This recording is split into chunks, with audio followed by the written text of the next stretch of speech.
as we bring in Brad Garlinghouse, the CEO of Ripple, for a first on CNBC interview.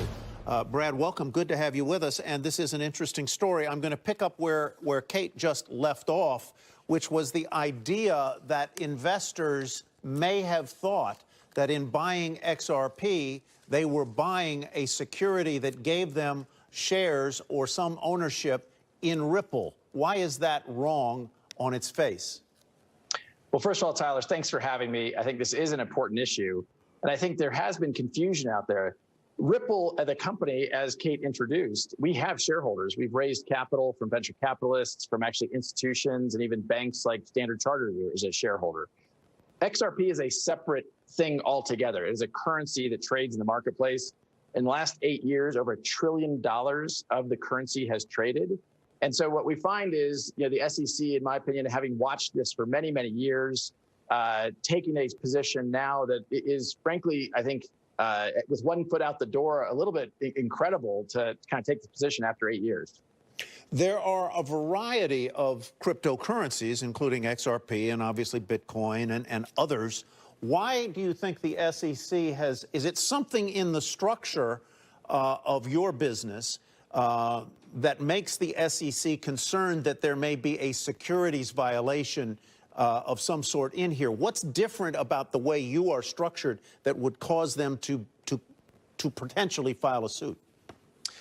Well, about 2.5 years ago, a little over 2.5 years ago, the SEC came out proactively and said they did not view Bitcoin as a security. They viewed it as a commodity or currency. Shortly thereafter, they came out and said Ether, the second most valuable cryptocurrency, is also not a security. They then have spent the last 2.5 years going after kind of enforcement by saying that certain initial coin offerings were securities offerings. Actually, I've spoken out in favor of that because I think in many cases those were, in fact. XRP, however, is almost undistinguishable from what is Ether in terms of its decentralization, in terms of the breadth of activity. It's traded on a couple hundred exchanges around the world. And what's amazing to me is not a single other country anywhere has looked at XRP as a security. You've had countries like the UK and Japan and Switzerland and Singapore all come out and say things that make it clear that XRP is a currency. Actually, one other nugget I think is interesting is even here in the US, the Department of Justice has viewed XRP as a currency, and the Department of Treasury has viewed XRP as a currency. Sorry, Kate.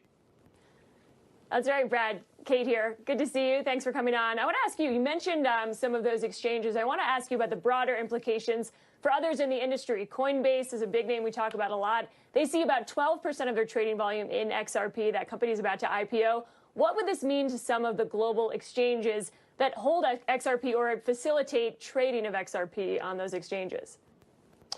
So about 95% of XRP trading happens outside the United States on exchanges around the world. And so that's outside of the United States SEC jurisdiction. For exchanges like Coinbase that are based here in the United States, one of the reasons why I view this as something that's broader than just, hey, what does this mean for Ripple and XRP? It's what does this mean for the crypto industry here in the United States? The SEC is really picking winners. They're saying there's a duopoly of Bitcoin and Ether are the two digital assets, the cryptocurrencies that will be not regulated by the SEC here in the United States. And it really, I think, sends an ominous sign for innovation around cryptocurrency in the United States. Picking winners in general has not been something the U.S. government should be in the business of doing. What will happen? And you mentioned before that Go ahead, Kate. Oh, sorry, Tyler. No, please, Kate. That XRP could really go on without Ripple. If you guys sold all of your holdings of XRP, that cryptocurrency could survive. Would you ever consider doing that, divesting all of your cryptocurrency holdings and really focus more on your enterprise payments business? Is that something that Ripple has considered or could do? It's certainly, I think, one of the ironies of all of this is that for XRP to be a security of a company, the company has to exist. And the point that I have made at various times is that if Ripple, the company, didn't exist, XRP would still thrive around the globe with, a couple hundred exchanges around the world. And there's over 100 different projects, innovative entrepreneurs here in the US and around the world building on top of XRP. And the reason why they're doing that is because XRP is far more efficient in terms of speed, in terms of cost, to settling transactions and using it really as a currency. The power consumption has been widely reported a Bitcoin transaction is dramatically different and costs a lot more.